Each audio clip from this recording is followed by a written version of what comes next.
देखिए, इकोलॉजी या पारिस्थितिकी शब्द आज हमारे वातावरण में या हमारी बायोलॉजी में इंक्लूड है। तो यह शब्द कहां से आया, पहले ये जानते हैं। रीटर ने 1868 में इकोलॉजी शब्द का प्रयोग किया और 1868 से लेकर 2022 तक हम इकोलॉजी या पारिस्थितिकी शब्द का उपयोग करके इसके बारे में अध्ययन कर रहे हैं। अब हम ये जानते हैं कि इकोलॉजी या पारिस्थितिकी क्या है। तो ecology the branch of science या एक विज्ञान की शाखा है जिसके अंतर्गत जीव तथा उसके आवास संबंधित क्रियाओं का अध्ययन किया जाता है। यानी कोई भी लिविंग ऑर्गेनिज्म किस प्लेस पर है, उस प्लेस पर रहने वाले, उस भाग पर रहने वाले समय के दौरान वह उस प्लेस पर कौन सी क्रिया एबायोटिक फैक्टर से करता है। फॉर एग्जांपल, अगर कोई मनुष्य एक गांव में एक प्लेस पर रहता है तो उस गांव में उसका एबायोटिक फैक्टर पर कौन सी प्रक्रिया, कौन सी क्रिया हो रही है, इससे संबंधित क्रियाओं का अध्ययन करना ही क्या कहलाता है, इकोलॉजी या इकोसिस्टम कहलाता है। बट आगे देखेंगे, इकोलॉजी को दो शब्दों से मिलकर बांटा जा सकता है। यानी ecology made up by two words. First is, ठीक है, ओइकोस मींस टू प्लेस और द हैबिटेट, यानी जिसे हम आवास या वास स्थान कह सकते हैं। और दूसरा लॉजी मीन्स होता है logos. Logos for the study means अगर किसी भी जीव के आवास के बारे में या आवास से संबंधित क्रियाओं का अध्ययन करें तो वह विज्ञान की शाखा क्या कहलाएगी, इकोलॉजी कहलाएगा। हिस्ट्री की तरफ चलते हैं। पारिस्थितिकी का इतिहास क्या है। अभी मैंने आपको बताया कि रीटर ने 1868 में इकोलॉजी का शब्द का प्रयोग किया और यहीं से इकोलॉजी शब्द की शुरुआत हो जाती है। इसके बाद ईपी ओडम ने 1869 में ही एक साल बाद इकोलॉजी की एक विशिष्ट परिभाषा दिया जो हम अभी आगे लिखने वाले हैं। और इकोलॉजी को पूर्ण रूप से परिभाषित करने का कार्य किया कि इकोलॉजी या इकोसिस्टम क्या होता है। इसके बाद प्रोफेसर रामदेव मिश्रा ने 1870-1871 में, वैसे रामदेव मिश्रा 1867 से ही कार्य कर रहे थे, बट 1870-71 में इन्होंने भारत के अंदर पाए जाने वाली इकोलॉजी या भारतीय पारिस्थितिकी के बारे में अच्छे से अध्ययन किया और फिर लोगों को बताने का प्रयास किया कि इकोलॉजी क्या होती है। कुछ समय बाद दो साइंटिस्ट जो जर्मनी के हैं, क्रिचनर व स्वेटर, इन दोनों ने मिलकर 1896 में इकोलॉजी को दो शाखाओं में बांटा जिन्हें हम स्वपारिस्थितिकी यानी, ठीक है, सिंकोलॉजी और ऑटोलॉजी यानी ऑटोलॉजी एंड सिंकोलॉजी, स्वपारिस्थितिकी और समपारिस्थितिकी कहते हैं। जो हम आगे इनके प्रकारों में पढ़ेंगे कि स्वपारिस्थितिकी और समपारिस्थितिकी क्या है। दो बात और जान लेते हैं। स्वेटर को हम रीटर को हम, ठीक है, इकोलॉजी का जनक कहते हैं। यानी Reiter is fathers of ecology. दोबारा सुनेंगे, Reiter is fathers of ecology क्यों कहते हैं। आपने मेंडल वाले में पढ़ा था कि मेंडल के मरने के बाद हमें उन्हें आनुवंशिकी का जनक कहना पड़ा क्योंकि मेंडल ने आनुवंशिकी की नींव डाली थी। इसी प्रकार इकोलॉजी शब्द को डेरिफाइड करना, इकोलॉजी शब्द को पहली बार उपयोग करना, इसका कार्य किसने किया है, रीटर ने किया है। इसलिए ही हम क्या कहते हैं, फादर्स ऑफ इकोलॉजी यानी विश्व पारिस्थितिकी के जनक। इसके अलावा प्रोफेसर रामदेव मिश्रा यानी रामदेव मिश्रा को हम भारतीय पारिस्थितिकी का जनक यानी हम इन्हें इंडियन इकोलॉजी का फादर कहते हैं। And Ramdev Mishra is fathers of Indian ecology, ये भारतीय पारिस्थितिकी के जनक है। Can be noted in remark, 2 point लिखेंगे।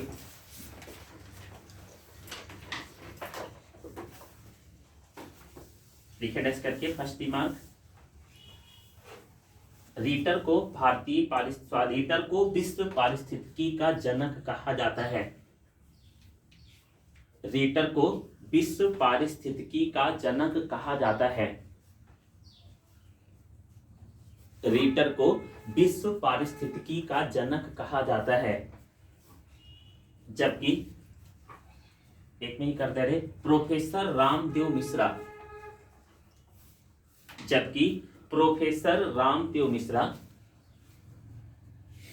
भारतीय पारिस्थितिकी के जनक हैं। प्रोफेसर रामदेव मिश्रा भारतीय पारिस्थितिकी के जनक हैं। रामदेव मिश्रा भारतीय पारिस्थितिकी के जनक हैं। याद रहेगा सभी को। यानी the fathers of ecology Reiter and the fathers of Indian ecology professor Ramdev Mishra. तो this is the history of ecology. एक एक को मैं दोबारा रिवाइज कर देता हूं। रीटर ने 1868 में सबसे पहले इकोलॉजी शब्द का प्रयोग किया। इसके बाद 1869 में ईपी ओडम ने इकोलॉजी को परिभाषित किया। इसके बाद में प्रोफेसर रामदेव मिश्रा ने, ठीक है, 70-71 में इकोलॉजी की विशिष्ट प्रकारों से इंडिया के अंदर अध्ययन करके इंडिया के अंदर इकोलॉजी की परिभाषा निर्मित की। और इसके बाद क्रिचनर और श्वेटर ने 1896 में इकोलॉजी को 2 शाखाओं में बांटा। आज इकोलॉजी 16 शाखाओं में भी बढ़ चुकी है। इन 2 शाखाओं में बांटने के दौरान स्वपारिस्थितिकी और समपारिस्थितिकी का निर्माण 1896 में क्रिचनर और श्वेटर ने किया। इसके अलावा भारतीय पारिस्थितिकी के जनक प्रोफेसर रामदेव मिश्रा हैं, जबकि विश्व पारिस्थितिकी के जनक हम रीटर को कहते हैं। क्लियर? नेक्स्ट हेडिंग डाल देंगे, पारिस्थितिकी की शाखाएं। नेक्स्ट हेडिंग, पारिस्थितिकी की शाखाएं। पारिस्थितिकी की शाखाएं, ठीक है। फर्स्ट ऑफ ऑल, पारिस्थितिकी को हम 2 शाखाओं में बांट चुके हैं, यानी पारिस्थितिकी को हम केवल 2 मुख्य शाखाओं में बांटते हैं। इसके अलावा पारिस्थितिकी आगे चलकर अनेक शाखाओं में भी बढ़ जाती है, यानी टोटल 16 शाखाओं में बढ़ती है। हमें यहाँ पर क्लास 12th में 16 शाखाओं के बारे में नहीं पढ़ना है, हमें केवल पारिस्थितिकी के 2 शाखाओं के बारे में अध्ययन करना है, उनके बारे में जानना है। तो फर्स्ट ऑफ ऑल हम ब्रांच ऑफ इकोलॉजी को देखें।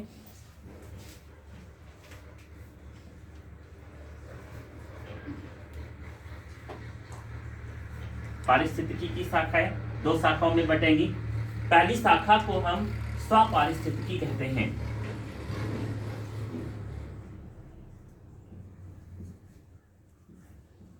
जिसे इंग्लिश में ऑटो इकोलॉजी।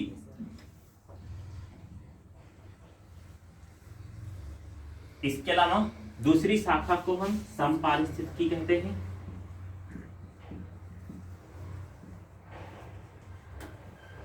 सिंकोलॉजी।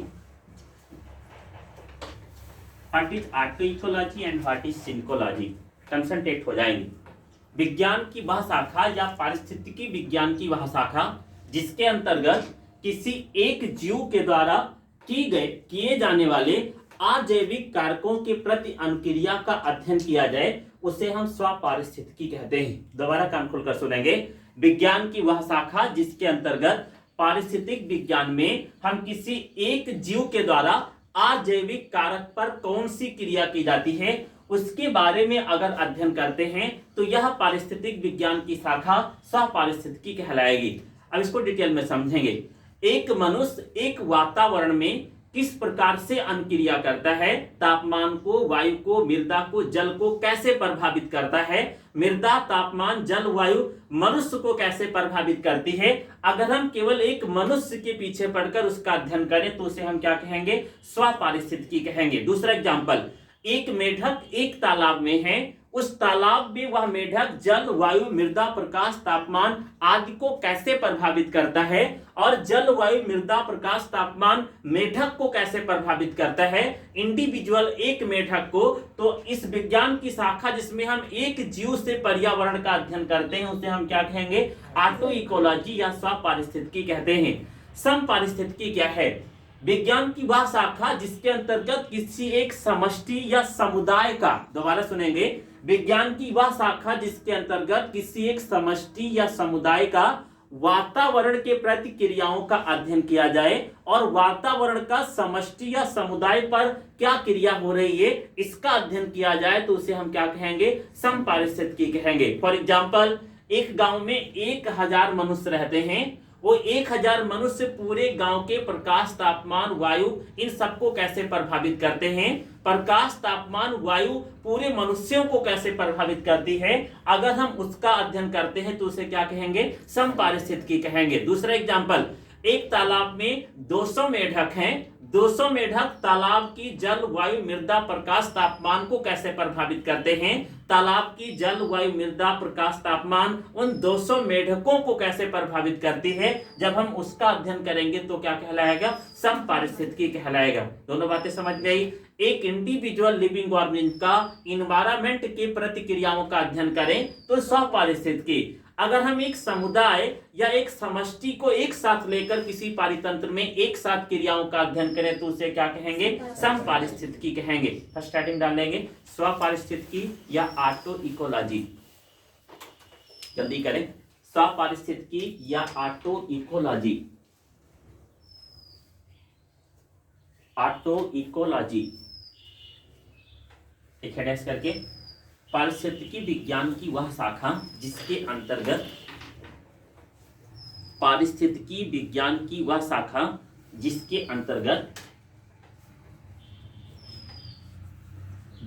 अंतर्गत जीव या जातियों के एक समूह की प्रजाति को, जीव या जातियों के एक समूह की प्रजाति में, जिसके अंतर्गत जीव या जातियों के एक समूह के प्रजाति में एक जीव का, एक समूह की प्रजाति में एक जीव का वातावरण के प्रतिक्रियाओं में अध्ययन किया जाए। वातावरण के प्रतिक्रियाओं का अध्ययन किया जाए, स्वपारिस्थितिकी कहलाता है। अध्ययन किया जाए स्वपारिस्थितिकी कहलाता है।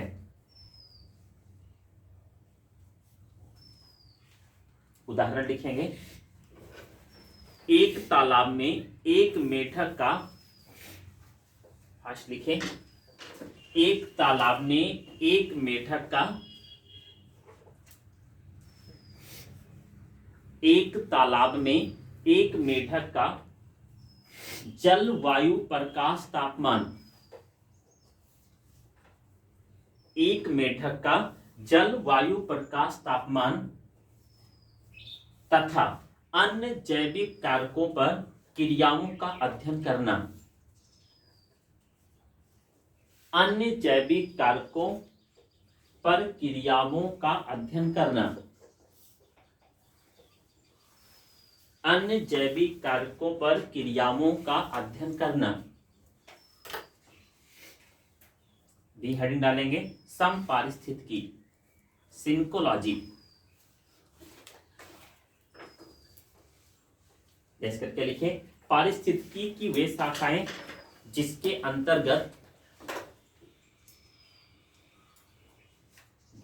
अंतर्गत एक से अधिक जीवों का, वे शाखाएं जिसके अंतर्गत एक से अधिक जीवों का एक साथ अजैविक कारकों के प्रति अनुक्रियाओं का अध्ययन किया जाता है। एक से अधिक जीवों का अजैविक कारकों के प्रति, एक साथ एक से अधिक जीवों का अजैविक कारकों के प्रति, अजैविक कारकों के प्रति अनुक्रियाओं का अध्ययन किया जाता है। अजैविक कारकों के प्रति अनुक्रियाओं का अध्ययन किया जाता है, समपारिस्थितिकी कहलाता है।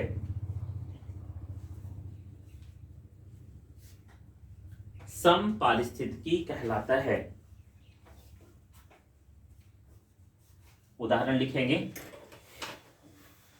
एक पारितंत्र में 200 मेढकों का, एक पारितंत्र में 200 मेढकों का एक साथ, एक पारितंत्र में 200 मेढकों का एक साथ अजैविक घटकों के साथ क्रियाओं का अध्ययन करना। 200 मेढकों का एक साथ अजैविक घटकों के प्रतिक्रियाओं का अध्ययन करना। 200 मेढकों का एक साथ अजैविक घटकों के प्रतिक्रियाओं का अध्ययन करना। ठीक है। और आगे देखें, हम स्वपारिस्थितिकी को अगर छोड़ दें तो आगे ये मॉडर्न इकोलॉजी में डिवाइड हो जाएगा, like gene ecology, like pollution ecology, like individual ecology, like ठीक है plant ecology, like animal ecology, like bacterial ecology and types of the ecology can divide in modern ecology. But अगर हम समपारिस्थितिकी की तरफ चलेंगे तो इसे मुख्य रूप से 3 भागों में फिर बांट दिया जाएगा।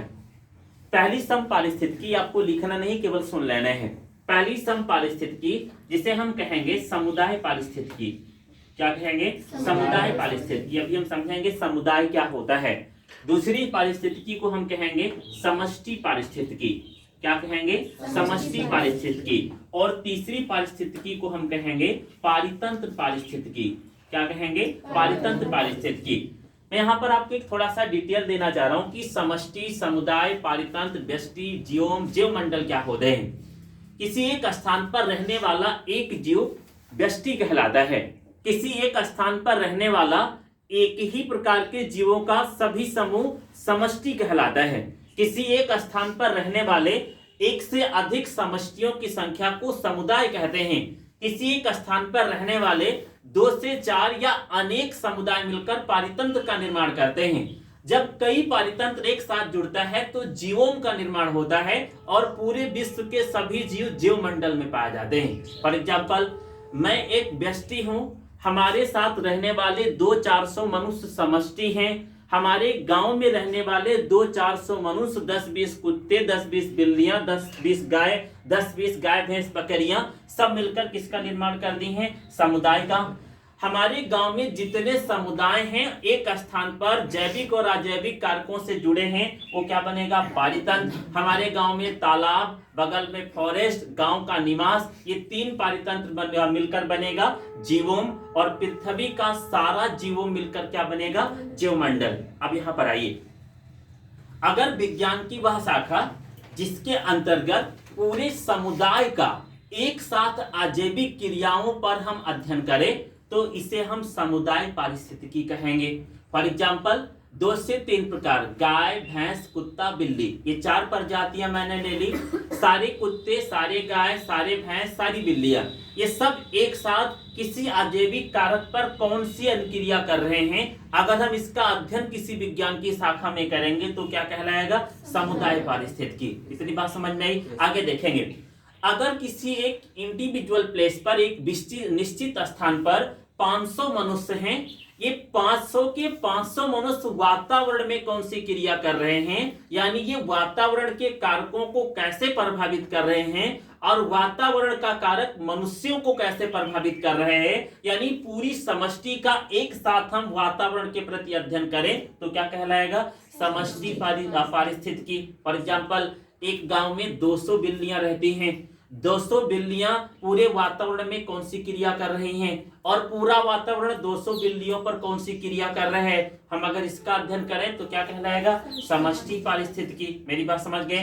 पारितंत्र पारिस्थितिकी, एक तालाब के अंतर्गत जितने भी जीव पाए जाएं, एक गांव के अंतर्गत जितने भी जीव पाए जाएं, इन सभी जीवों का अजैविक कारकों के प्रति कौन सी अनुक्रिया हो रही है, इसका एक साथ अध्ययन करेंगे तो क्या कहलाएगा? पारितंत्र पारिस्थितिकी। तो केवल आप इसे चार्ट में लिख लेंगे या नेक्स्ट लाइन से वैसे लिख लीजिए बिना किसी हेडिंग के। समपारिस्थितिकी को मुख्य रूप से 3 शाखाओं में भी बांटा जा सकता है। समपारिस्थितिकी को, वीडियो लेक्चर आप कर देंगे। समपारिस्थितिकी को मुख्य रूप से 3 शाखाओं में के अनुसार, पहली परिभाषा क्या कह रही है? इपिओडम ये कहते हैं, ध्यान से सुनिएगा, पारिस्थितिकी जीवों के कार्बनिक तथा अकार्बनिक के बीच में जोड़ लेंगे, कार्बनिक तथा अकार्बनिक के बीच जीवों के क्रियाओं से संबंधित अध्ययन को कहते हैं। अब यहाँ पर 2 इंपॉर्टेंट बातें आती हैं कि कार्बनिक और अकार्बनिक क्या है। पृथ्वी पर उपस्थित सारे प्रोटीन, सारे कार्बोहाइड्रेट, सारे फैट, सारे मिनरल्स या विभिन्न प्रकार के विशिष्ट भाग जिन्हें हम ऑर्गेनिक मैटर कहते हैं, हम 3 को मुख्य ले लेते हैं। पृथ्वी का सारा फैट, पृथ्वी के सारे कार्बोहाइड्रेट और पृथ्वी के सारे प्रोटीन, ये कार्बनिक पदार्थ हैं। इसके अलावा पृथ्वी पर उपस्थित सभी प्रकार के मिनरल्स या अन्य भाग अकार्बनिक पदार्थ कहलाते हैं। तो पहली बात ये बताई जा रही है कि पारिस्थितिकी के अंतर्गत पृथ्वी पर जितना कार्बनिक और अकार्बनिक पदार्थ है, इसके बीच में जीव की क्या क्रिया हो रही है। अकार्बनिक में सॉइल, लाइट, टेम्परेचर, ये सभी पदार्थ आ जाएंगे।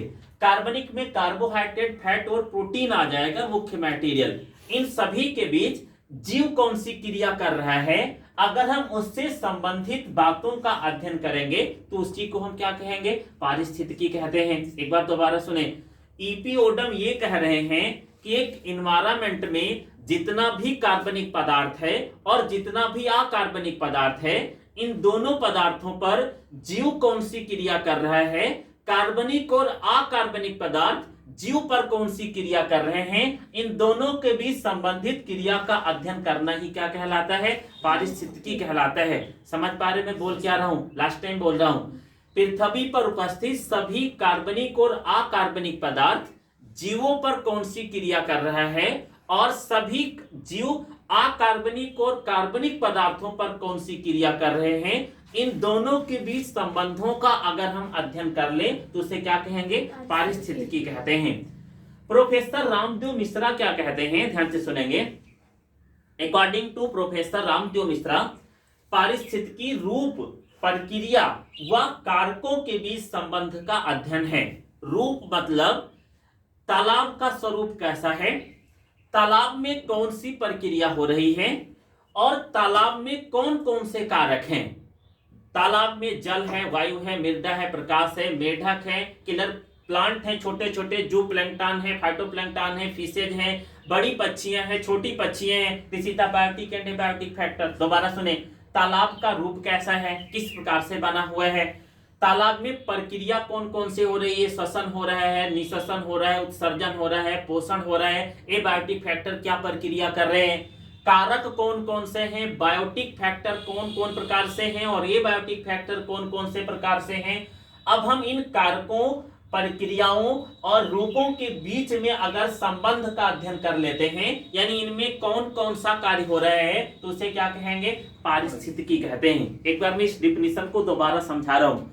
रामदेव मिश्रा कहते हैं किसी स्थान का रूप या स्वरूप कैसा है, उसमें प्रक्रिया कैसे हो रही है, वहां पर कौन कौन से कारक मौजूद हैं, उसके बाद में उन दोनों यानी कारकों तथा अकारकों के बीच या किसी जैविक और अजैविकों के बीच कौन सा संबंध स्थापित हो रहा है, उसके बारे में अध्ययन करना ही क्या है, पारिस्थितिकी है।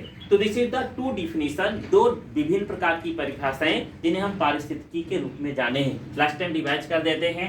ईपी ओटम के अनुसार पारिस्थितिकी जीवों के कार्बनिक तथा अकार्बनिक के बीच व क्रियाओं से संबंधित का अध्ययन करना या इन सब के बीच क्रियाओं और कार्बनिक अकार्बनिक पदार्थों के बीच का अध्ययन करना पारिस्थितिकी कहलाता है। प्रोफेसर रामदेव मिश्रा कहते हैं रूप, प्रक्रिया तथा कारक के बीच किसी भी जीव का क्या संबंध है, इसके बारे में अध्ययन करें तो पारिस्थितिकी कहलाता है।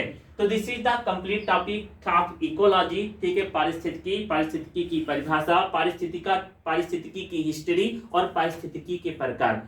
फल हम पर्यावरण क्या है इसको समझते हैं। पर्यावरण, इस टॉपिक में हमें तीन छोटी छोटी थ्योरी को क्लियर करना है। पहला, पर्यावरण क्या है, दूसरा वासस्थान क्या है और तीसरा निकेत किसे कहते हैं। तो फर्स्ट ऑफ ऑल हम पर्यावरण पर आते हैं। पर्यावरण मुख्य रूप से दो शब्दों से मिलकर बना है, इसका अर्थ होता है परि प्लस आवरण। परि मीन्स होता है, ध्यान से सुनेंगे, चारों ओर या चारों तरफ। परि मीन्स होगा चारों ओर या चारों तरफ, क्लियर। और आवरण मीन्स होगा ढका हुआ। अगर हम इन दोनों शब्दों के मध्य में एक नया शब्द जोड़ दें से, तो आपको इसकी परिभाषा मिलेगी चारों ओर से ढका हुआ। मीन्स किसी भी जीव का वह इकाई क्षेत्र, वह स्थान जहां पर जीव उपस्थित है, उस जीव के चारों तरफ इकाई के रूप में जो कुछ भी मौजूद है वह उसका क्या है, पर्यावरण है। मेरी बात को दोबारा सुनेंगे। किसी भी जीव के चारों तरफ का वह इकाई क्षेत्र जहां पर किसी भी समय वह जीव उपस्थित होता है, उस जीव का वह इकाई क्षेत्र पर्यावरण कहलाता है। फॉर इन दिस टाइम, इस क्लासरूम में हम बैठे हैं आप जानते हैं क्लासरूम में प्रकाश, तापमान, वायु, जल, आर्द्रता, नमी इत्यादि मौजूद है। इसके अलावा दूसरे जीव भी इस क्लासरूम में मौजूद है और साथ में हम भी एक लिविंग ऑर्गेनिज्म के रूप में मौजूद हैं। तो हमारे वातावरण में प्रकाश, जल, वायु, आर्द्रता, नमी जो कुछ भी मौजूद है, this is known as the environment, यही पर्यावरण है। परिभाषा समझ पा रहे हैं? पर्यावरण का मतलब चारों ओर से ढका हुआ, दो शब्दों से मिलकर बने हैं, किसी जीव के किसी भी स्थान पर रहने वाला वह भाग जिसमें वह जीव चारों तरफ से अनेक अजैवी घटकों से घिरा होता है। उन सभी अजैवी घटकों के साथ जैविक घटक को हम पर्यावरण कहते हैं, यही इन्वायरमेंट कहलाता है। परिभाषा लिखेंगे इसकी। पर्यावरण दो शब्दों से मिलकर बना है। पर्यावरण दो शब्दों से मिलकर बना है। पर्यावरण दो शब्दों से मिलकर बना है जिसका अर्थ होता है, दो शब्दों से मिलकर बना है जिसका अर्थ होता है, जिसका अर्थ होता है डैश करके नेक्स्ट लाइन से लिखें, परि डैश चारों तरफ या चारों ओर, परि डैश चारों तरफ या चारों ओर, परि डैश चारों तरफ या चारों ओर, प्लस आवरण, आवरण डैश ढका हुआ, आवरण डैश ढका हुआ। नेक्स्ट लाइन से लिखेंगे, अर्थात किसी भी जीव का वह इकाई क्षेत्र, किसी भी जीव का वह इकाई क्षेत्र जिसमें जीव चारों तरफ से, जिसमें जीव चारों तरफ से अजैविक कारकों से ढका हुआ है,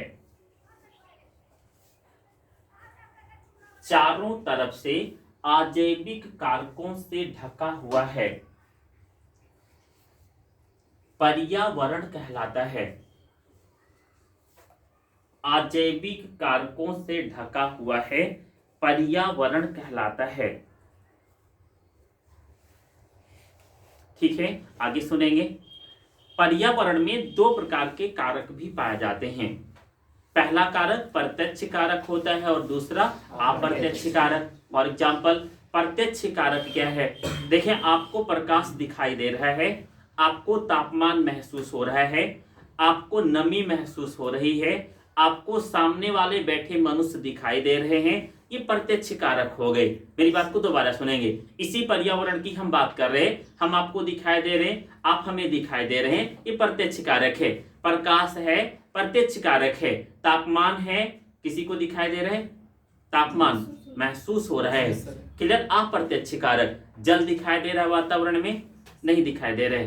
कहीं वेपर्स के फॉर्म में वाटर उड़ता हुआ दिखाई दे रहे हैं, नहीं दिखाई दे रहे हैं, अप्रत्यक्ष कारक। और देखेंगे माइक्रो ऑर्गेनिज्म क्लासरूम में दिखाई दे रहे हैं, सूक्ष्म जीव। इधर बैक्टीरिया उड़ रहा है, ये कौन सा बैक्टीरिया है, कामा के आकार वाला, ये कौन सा बैक्टीरिया है, ये ठीक है रॉड से बैक्टीरिया है, ये कौन सा रोग उत्पन्न करते हैं, कालरा रोग उत्पन्न करेगा, नहीं दिखाई दे रहे।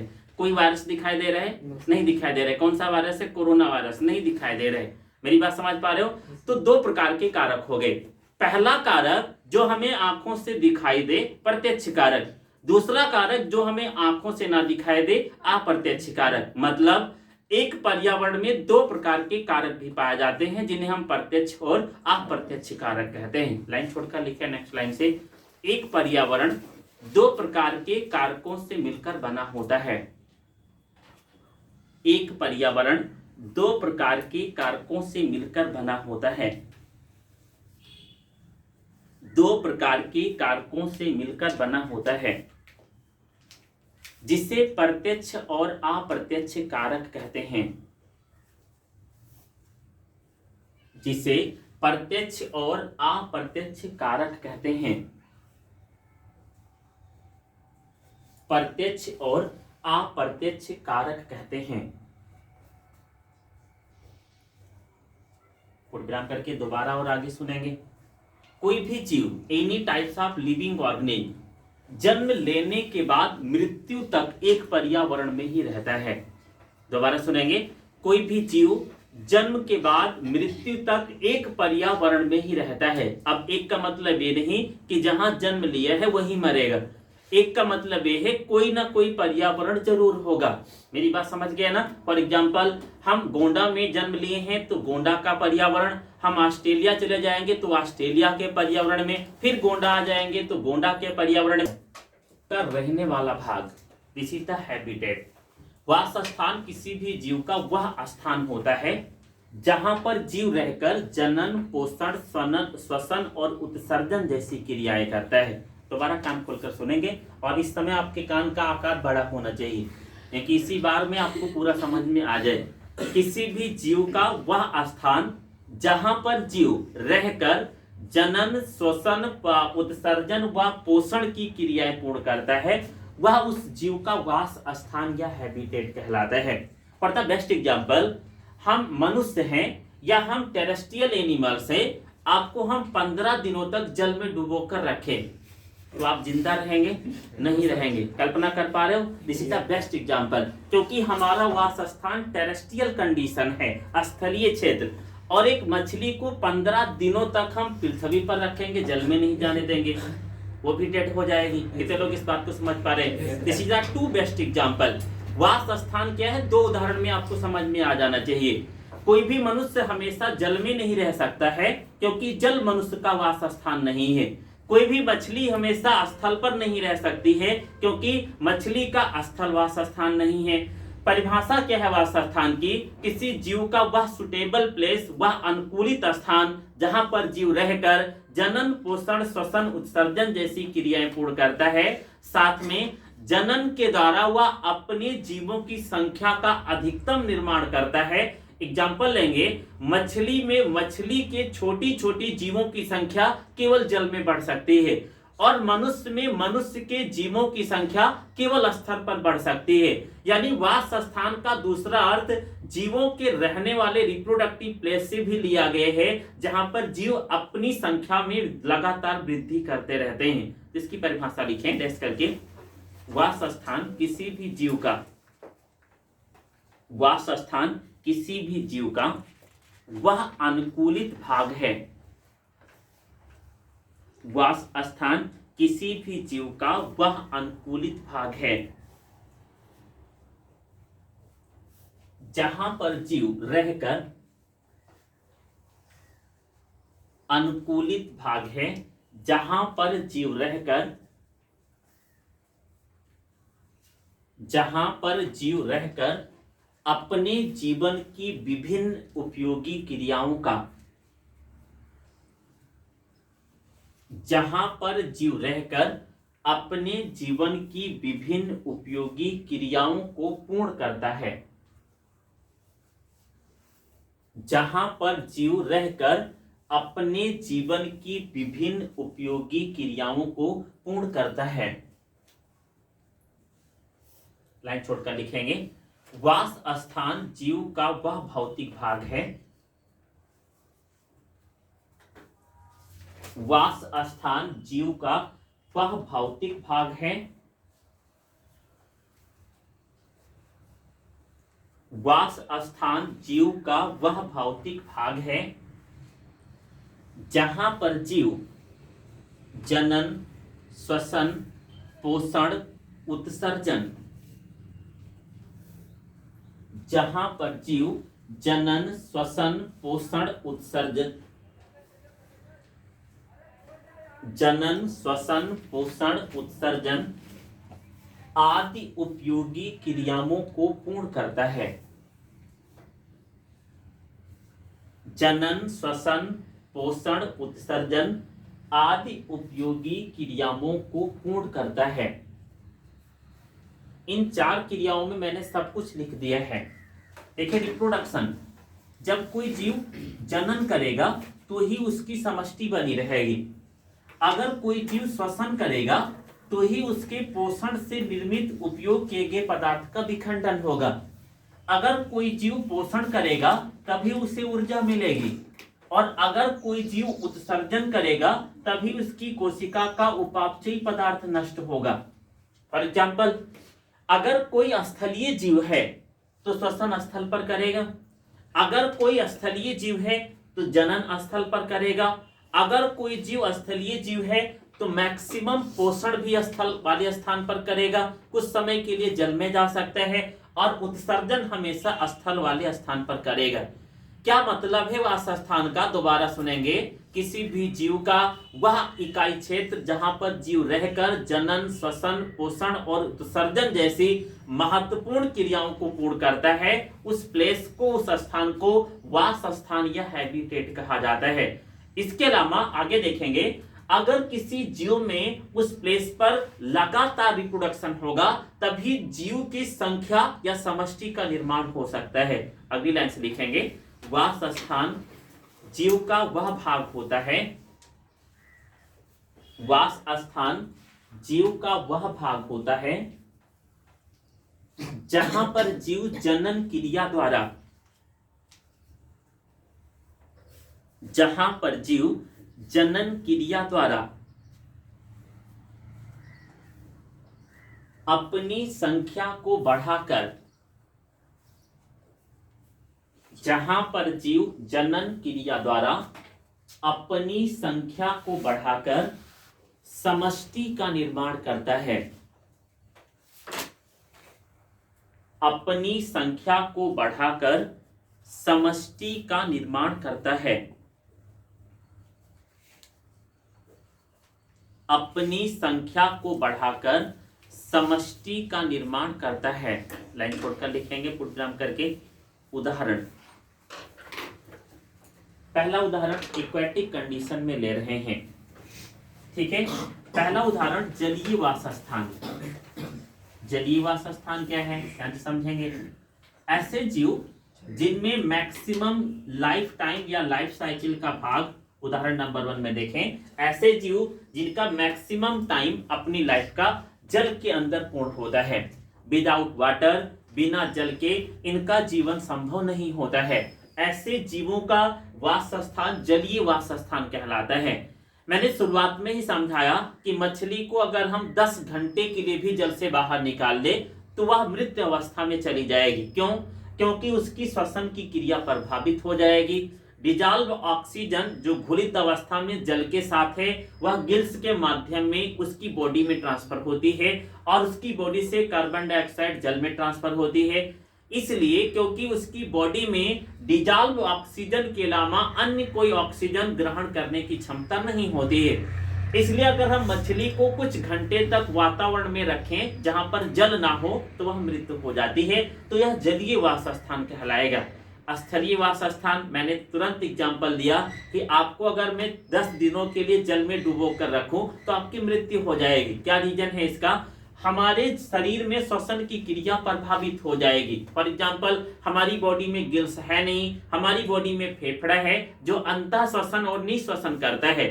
जब हमें जल में रखा जाएगा तो हम ऑक्सीजन ग्रहण नहीं कर पाएंगे और बॉडी में ऑक्सीजन ना जाने से हमारी मृत्यु हो जाना बिल्कुल निश्चित है। तो फर्स्ट उदाहरण देखें, जलीय वास स्थान।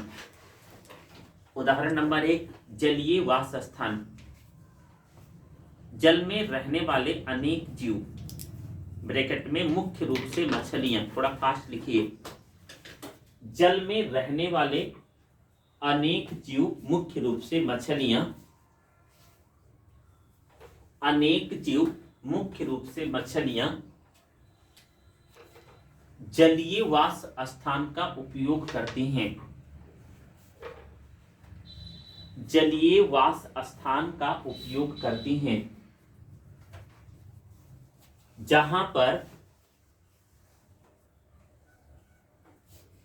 श्वसन, जनन, पोषण इत्यादि क्रियाएं पूर्ण करती हैं। जहां पर श्वसन, जनन, पोषण इत्यादि क्रियाएं पूर्ण करती हैं। इसलिए मछलियों का वास स्थान जलीय भाग है। इसलिए मछलियों का वास स्थान जलीय भाग है। इसलिए मछलियों का वास स्थान जलीय भाग है। सेकंड देखें, नंबर 2, स्थलीय वासस्थान।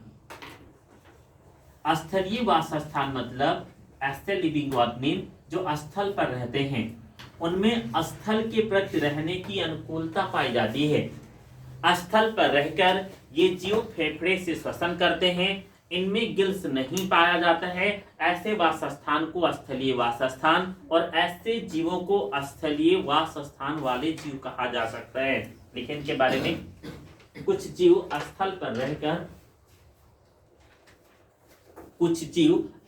पर रहकर श्वसन, जनन, पोषण आदि क्रियाएं पूर्ण करते हैं।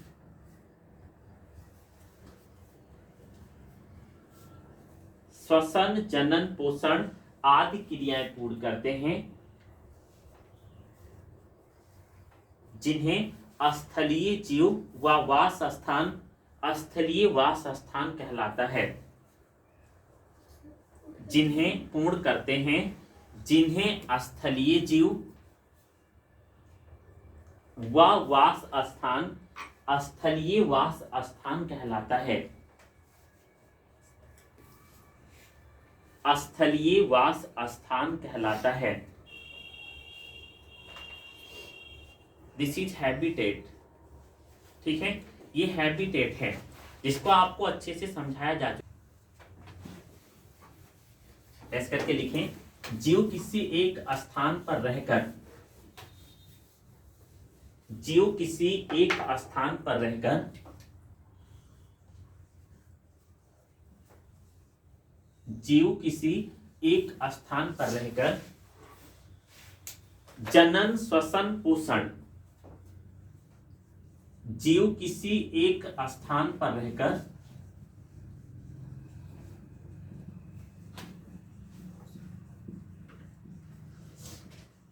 जनन, श्वसन, पोषण,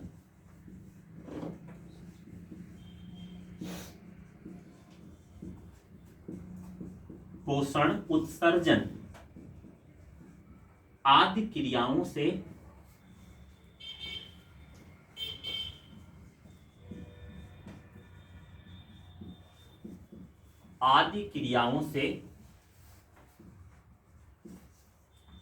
एक निश्चित वातावरण को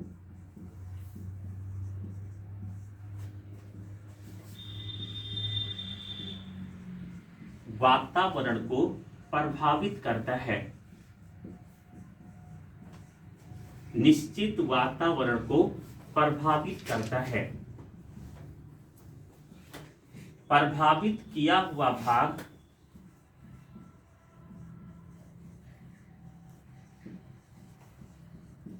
एक जीव के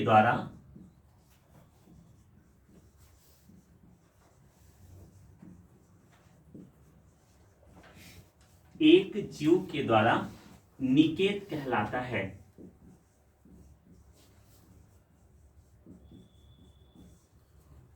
एक जीव के द्वारा निकेत कहलाता है। ठीक है, इसको थोड़ा सा आप समझने का प्रयास